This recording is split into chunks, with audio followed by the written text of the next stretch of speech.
So, oh, say can't you see? Yeah. We can't see put the picture up of what it used to look like at the Stonewall National Monument down there in Sheridan Square, in the park. And this is the national monument that Obama created. A lot of us pitched in on that, and they've been well, from left to right, Miss Simone, the National Park Service Director Shirley McKinney, who just left and resigned. She retired. Yeah, well, and Stephen Love Menendez, who is the hero who has been putting rainbow flags around the Stonewall Monument for many years. So here's the deal. Some years ago, Michael Petrelis, a longtime activist who used to be here and part of ACT UP and moved to San Francisco, got an idea in his head that this should be a federal monument or park or whatever, because he was getting nowhere with the city about raising a rainbow flag there in the little park across the street from the Stonewall Inn.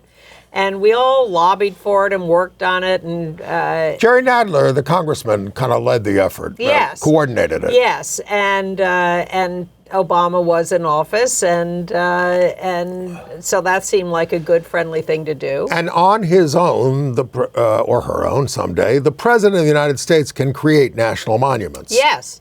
I don't know if it needs congressional approval. No, it can also be done through congressional approval. Well, at any rate, we won, and we were thrilled. A federal monument. Oh, my God. First one. Park Service, visitors who go around the country getting their little booklet, their park passports stamped for visiting every park. And here they were showing up at Christopher Street to get their passport stamped for visiting this national park. And their rangers standing there in their uniforms and talking about our history. History things, and it was just beautiful. And then the worm has turned. So last year, let's show the full screen picture of the beautiful flag. Yeah, you see there in the middle, there's a medallion from the National Park Service between National Monument and established 2016, and that was done very, very deliberately at our request in collaboration with the Park Service to make sure that this symbol would be a National Park Service event, have that designation, have that sanction. And I don't want to complicate it too much, but in the first Trump administration, it's already a national monument, and I thought he'd come in and just get rid of it. And he didn't. And I think he didn't do a lot of things like that back then because he was going to run for re-election and he didn't want to totally alienate. But now all the gloves are off and all of his racism and everything is just But he did do some things. He got rid of references to... Not the first administration. That's being done now. That was done. The transsexual erasure? Yes, that was done. Just a year ago. Yes, a year ago. Yes. And that's what I'm saying. Yes. And we should have shut the thing down then. Yes. We protested, we had rallies, but we didn't do anything. And the time has come to remove the federal designation. They also, after they got rid of any reference to transsexuals in the monument a year ago, and they changed plaques and they got rid of any images of the trans flag, they then erased bisexuals. For a while. Yeah. And then I think they came back. But here's the deal. I mean, we didn't anticipate a fascist government. And a fascist government can use that space for whatever they want. Trump could put up a statue of himself, No, that's coming to Doral. Charlie Kirk, whoever, and I mean it, he could put a condo up. And by the way, the monument, and I didn't bring the map, it's not just that little park. And it doesn't include the bar. It's the streets, and it's not just the streets right around the park. It's streets going off in all directions. That's owned by the federal government now. Because the Stonewall Rebellion took place in the streets. In all those streets. People kept running around and evading the police and coming back, and it was brilliant. And again, we loved that, when it was first designated. But this poses a problem in terms of if the city wants to like put things up outside the park that would actually embrace us and flags.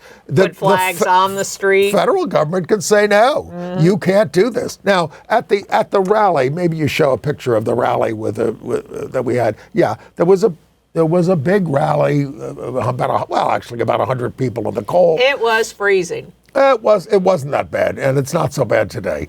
I was there, and and there's Jonathan Ned Katz. Now stay with that picture. His sign says, this is an Andy Hum picture, by the way. You don't have to give anybody else credit. You can't erase our history. Jonathan Ned Katz wrote Gay American History in 1976, documenting the affair between George Washington and Hamilton, which, by the way, was not picked up by Lin-Manuel Miranda in the musical of Hamilton, despite Larry Kramer lobbying him to do so. Right. But Jonathan has been out there for forever, for more than 50 years.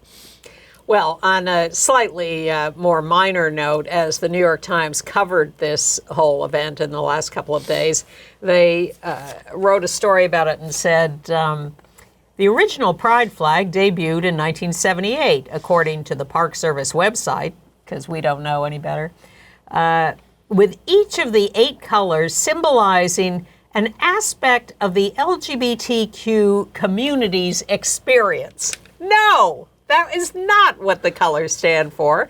Gilbert Baker, who invented it, had a very different approach, and he designated the 8 colors as standing for life, healing, sunlight, nature, serenity, spirit, sex, and magic. Well, Ken Kidd spoke about that at the rally. But I was disappointed in the rally. Now I'm disappointed once again at the New York Times for being so ahistorical. I'm 72 years old and getting a little infirm, and I was not ready to jump the fence. And Jay Walker, who ran the rally, said, look, we didn't try to do that because there are spikes on the fence and we didn't want anybody to get impaled. But all you got to do is bring a step ladder to go over the thing or figure out a way. We're clever. And now what we're told, and by the time you see this, it may have happened or not, elected officials, gay elected officials are going to say they're going to go down to the Stonewall, get a key somehow, and open the gate and put the rainbow flag back up. Stephen Love Menendez has a key, but he's in Mexico at the moment. Well, so maybe they're FedExing the key back. Well, if he gets the key, if he has the key and he uses it this way to defy the federal government, how long is he going to have the key? He's not, but... But I will say the only radical act that really occurred was the park rangers were trying to lock up the park. So people like Sean. A number of Stefanik. When I get to the park, he's standing there. He's got a park ranger eyeing him, and he's standing at the gate holding it open. People put their bodies on the line. Yep. This is what has to happen. And I was just very frustrated that there was no plan to put the flag back up. It was all just a lot of rhetoric about how terrible. Of course it's terrible. You don't need to tell us it's terrible. We didn't need that. We needed to do something. That's what the Stonewall Rebellion was all about. Of course. And you did point that out to people. So we'll go down there Thursday, tomorrow as we're taping. And please, if you're seeing this before Thursday at 4 p.m., join us. Come down there to the Stonewall Monument at 4 p.m. on Thursday, and if we have a big crowd, we'll just tear up the whole fence.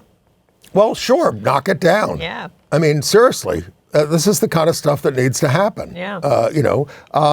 Now, in terms of, again, we were so proud. We won the monument designation. Anything the federal government owns or doesn't own, look, Trump goes after universities he doesn't own and corporations and everything else.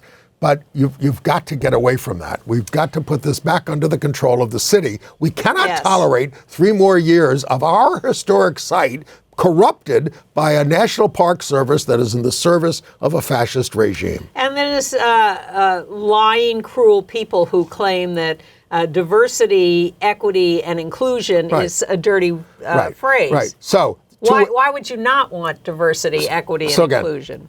Donald Trump, I'm surprised he won't do it himself. He could just sign something and say it's not a national monument anymore. I mean, wouldn't that be popular with his base?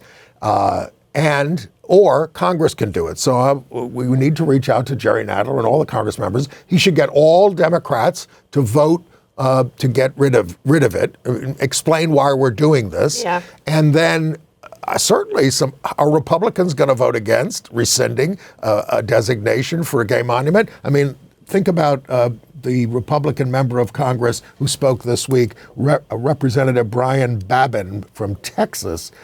He spoke at the Family Research Council, prayer breakfast and everything. And he said he loves Trump for stopping children from being led down the path of homosexuality and perversion. And our prayers were answered in getting a new president who stands up to apostasy, blasphemy, homosexuality, perversion, all this kind of stuff. Well, so, you saw Pam Bondi today talking about Trump as the greatest president ever.